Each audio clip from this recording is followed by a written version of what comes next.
What's going on, everyone? He's Dave. He's Dave. And this is the Sports Rant New York style. Welcome back, everyone. For those of you who caught our first show, appreciate you for your return. As we said last time, we're going to cover the NBA and our preliminary thoughts on who we feel is going to come out of the East, the West, and some of the free agent acquisitions, specifically players who change teams and what effect that may have. So first of all, before we get started, yes, let's go Yankees. All right, absolutely. It's going to kill the Red Sox tonight. Boston's done. Take them out of there. I wanted to do an MLB playoff show, but I'm sorry, I can't be impartial. I know I should be, as we're attempting to do a sports show, but there's no reason to be impartial. It's got to be Yankees, baby. It's got to be the Yankees. But I will say this: I see Yankees Dodgers in the World Series. Yankees in 6. There you go. Okay. There you go. Back to the NBA playoffs or predictions for the playoffs and the free agent acquisition. So, obviously, the big news, which is not so big, everybody knows this now, was LeBron leaving Cleveland. Although there were hints that he was going to LA way before the season was over. He just didn't let it known.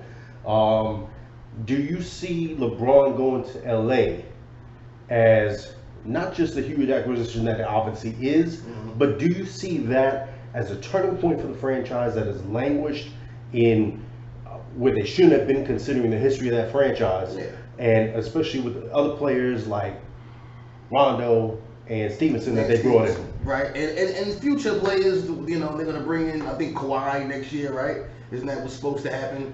Supposed to happen. You got to see how his transition is to Toronto, if he feels for the city, if he does have aspirations for LA. Right.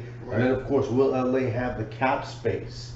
Because something tells me after the drama that he pulled in San Antonio, that may be a stop sign for some teams. I'll say this about the Los Angeles Lakers. I don't feel sorry for them and the fact that they've been, as you said, lavished in mediocrity and whackness. It's title town. How many titles do they have? Like 100? So they got a couple of off years. Oh well.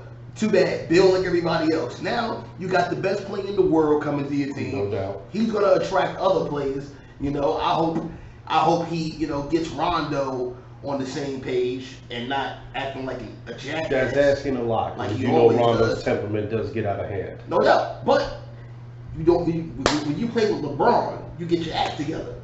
Unless your name is JR, you know, I thought we were up on Smith. Yes. The dumbest player in basketball by far. Yeah, and I thought that way before that whole incident with the players. Someone needs to run a couple of tests, or at least they should have after that night. He was hot during the game. There's no way you can tell me he wasn't. At the very least, drunk. But anyway, yeah, with the Lakers signing LeBron, obviously that's a huge piece to make sure that they are relevant, not just this year, but going forward. Here's the only thing. This has the ability of being a double-edged sword. It can obviously go very well for LA, but at the end of the day, people need to remember, this is a man who's about to be 34 years old. As we all remember, Kobe started breaking down around the same age. Like LeBron, Kobe came in as a teenager, automatically started going to the playoffs. That's a lot of miles on those knees, considering all the years he's been in the playoffs, specifically 8 years in a row in the finals. Now, LeBron is a freak of nature. He's probably in better shape than most cats 10 years younger than him. Right. But at the end of the day, age is a factor here, and maybe not so much this year, but maybe starting next year, you may start seeing some kind of breakdown, because at the end of the day, he is physically fit as they come, but the knees can only take so much. And we all know that the playoffs add at least another half a season to your career every year. You got to also remember, too, that he's never hurt. He's never hurt. Like, if he sits out a game, it's because for rest purposes. Kobe, I believe, wasn't like hurt like that, but he was hurt a little bit coming into his 34th year. Like, he had been missed games because of, you know, tendonitis or whatever the case may be. Right. Bron doesn't never miss anything. Like you say, he's a freak of nature. I think you got to add to the freak of nature the situation. Like, you have to, that goes into it. Like, he's ridiculous. I've never seen somebody so in shape. And he looked that way when he came into the league, and he's still that way. From what I understand, he's gotten better. Yeah, it's crazy. From what I'm to understand, he takes care of his body like none other. Spends a lot of money on it, you know, and it's just his recuperation habits after game. Right. It doesn't match anyone else in the league. So that's a lot of acquisition. So they should make the playoffs this year. Now the big question is, how far do they make it? They make it until they get to the Warriors, and then they don't make it no more. I mean, it's the same thing. It's going to be the same thing from everybody's going to say. At least for one more year, I think it's safe to say the Warriors are going to be the kings of the West, #1 overall seed. Again, this is barring any injury. As we do know, guys like KD, Steph has a history of getting hurt. Mm-hmm. But then there's their big acquisition, of course, for a very minimal contract, Boogie Cousins. Boogie. Considering the person he's replacing, a combination of Zaza Pachulia and JaVale McGee. This is a man who, prior to getting hurt last season with New Orleans, was averaging, 28.5 points a game? Yeah. Just over 12 boards and 5 dimes. And they were losing. Listen. Here's my thing about Boogie, all right? He's a loser. It doesn't matter how many points he scores, how many threes he's throwing down. He can be slam dunking from half court. He's going to lose the game because that's what he is. He's a loser. And I don't know if he's not going to bring that losing sickness with him over to Golden State. Well, we won't find out until halfway into the season because, of course, that injury prohibits him probably from any activity until maybe January. Right. So we'll wait and see until then. Again, barring any injury, it's probably going to be Golden State, #1 seed overall in the West. So that's who your West team That's is? my West team All right now. Okay, I see Houston still being competitive. Carmelo obviously weakens their defense. Another loser. Sorry, New York Knicks fans, Denver fans, whoever you root for, whatever Carmelo was on the team, he's not a closer. He never has been. You know, I think he still views himself as one of the premier players in the game. That's not saying the man still can't score, but clutch, he is not.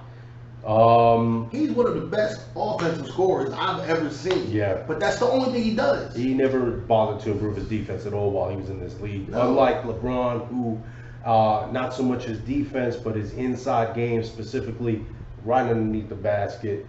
After losing to Dallas in the 2010 finals, he sought out Hakeem Olajuwon and he worked on that game. And now that's why he's one of the most dominant players when going to the hole. Carmelo Anthony is not LeBron James. No, he's not. Okay, so now we had someone walk in real quick. Okay, so that's Houston. OKC is still probably going to be up there somewhere around the 4th or 5th seed. Right. Utah with Donovan Mitchell. Yeah, what about him? Let's see now. Serious. He is serious. I still don't see that they've put enough pieces around him to elevate themselves anywhere past the 6th seed, which is unfortunate because he's going to be a big-time player for years to come. If they wound up being the 2 seed, it doesn't matter. Nobody is getting past the Warriors. No. It's a wrap. It's At least a wrap. for this year. At least for this year, it's done. And then when Kevin Durant leaves and go get the big payday, then it'll be something else. Big payday, which, you know, some people hope when it comes to New York. I don't see that happening. New York has never gotten anybody. Okay, so one free agent they've ever gotten. Well, that's because some incompetent people have been running that franchise for years. Yes. Remains to be seen. So now the East. Boston. Boston is probably going to be '1 seed. Yeah. As it But should be. I think this year you're going to see a tight race between Boston, Toronto, Indiana. You're also going to probably see Toronto. I said Toronto. Philly obviously is going to be up there. I say Indianapolis because they added a few pieces this offseason. A lot of people are sleeping on that. You already had a solid core with Victor Oladipo. You had Bogdanovich is already over there. Mm-hmm. You had Collison. He's a baller. Miles Turner, Thaddeus Young, and these are some of the guys that were carrying them in the playoffs As everybody remembers, they took Cleveland to 7 games. Again, Cleveland without LeBron probably wasn't going to go anywhere anyway, but just to show you what that team was capable of, and that's all they really had. They have now added Tyreek Evans, Doug McDermott, although not a huge piece. Yes. Oh, Yeah, Buckets is on the team. Anyone who knows him, he's a streaky shooter, but coming off the bench, I think he could provide some nice minutes and some good points for them. They also added the big man, defender, big time, former Knick, Kyle O'Quinn. Okay?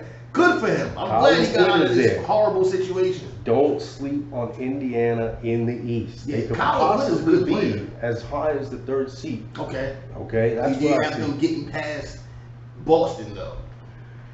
That depends too. Again, Boston should be the 1st seed, but Kyrie, for some reason, has reverted to pre-championship form and can't seem to stay healthy for the entire year. No, he's another one. I'm not going to say he's a loser because he's not a loser. No, not a but loser. He's injury prone. Very injury prone. And they want to get him to the Don't get Knicks. us wrong, he's probably the best point guard in the game today. Yeah, he's ridiculous. He's so insane. we'll see, and then you have to see how that team overall responds with him in the lineup.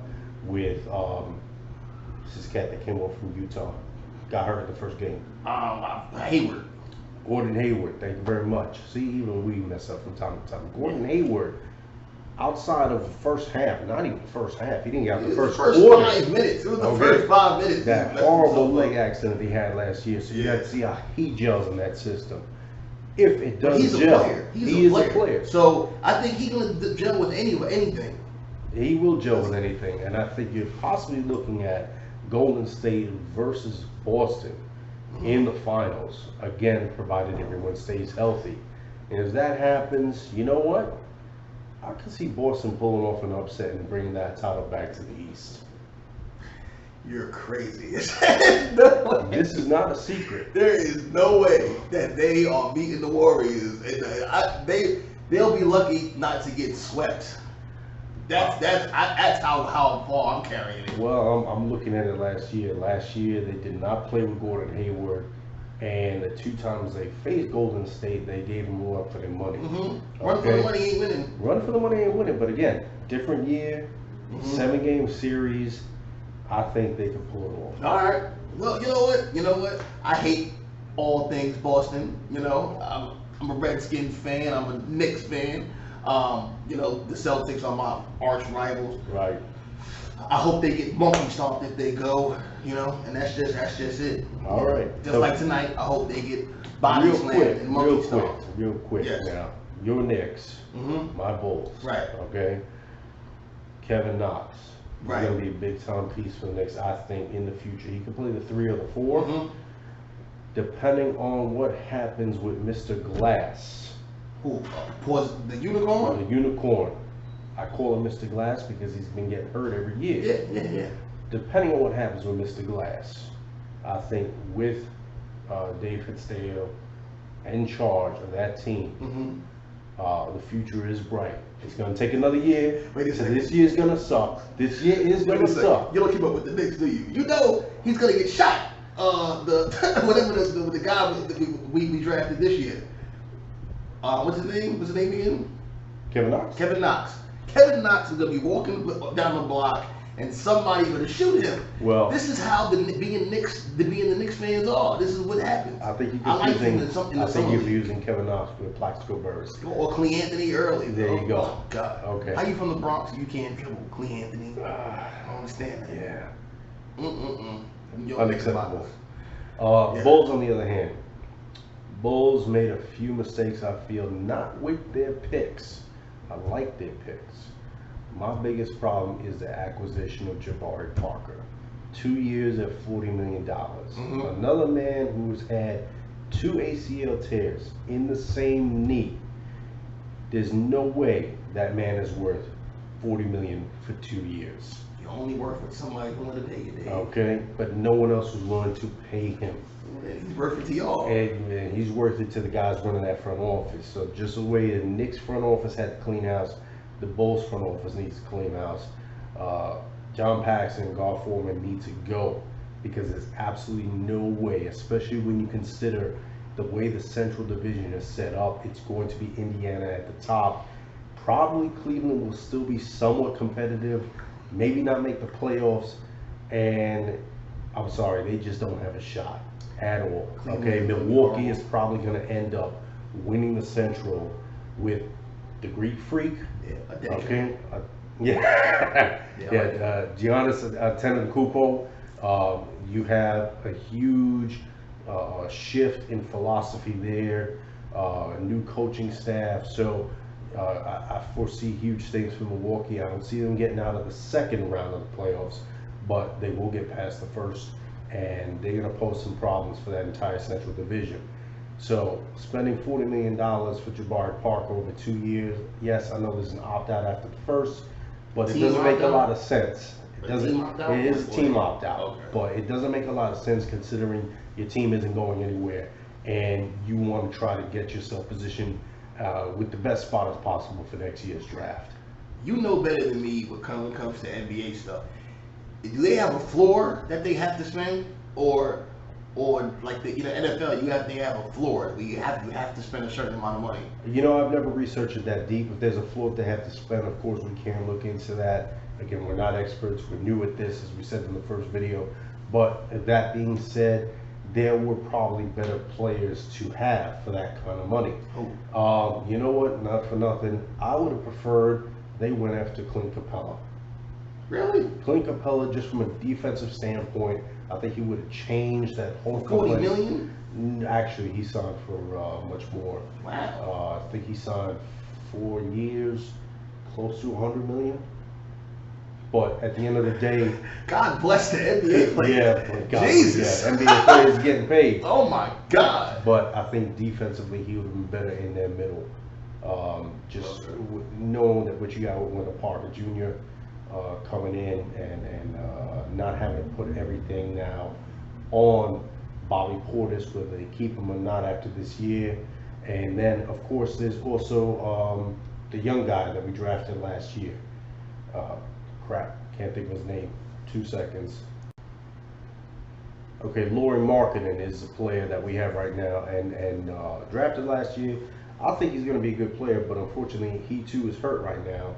He may not be able to play for the first 4 to 6 weeks of the season. So if you at least had Clint Capella defensively, you'd have someone down low to help on that end. You don't have that. Bobby Portis to me is not the defensive guru they had hoped to be when they drafted him a few years back.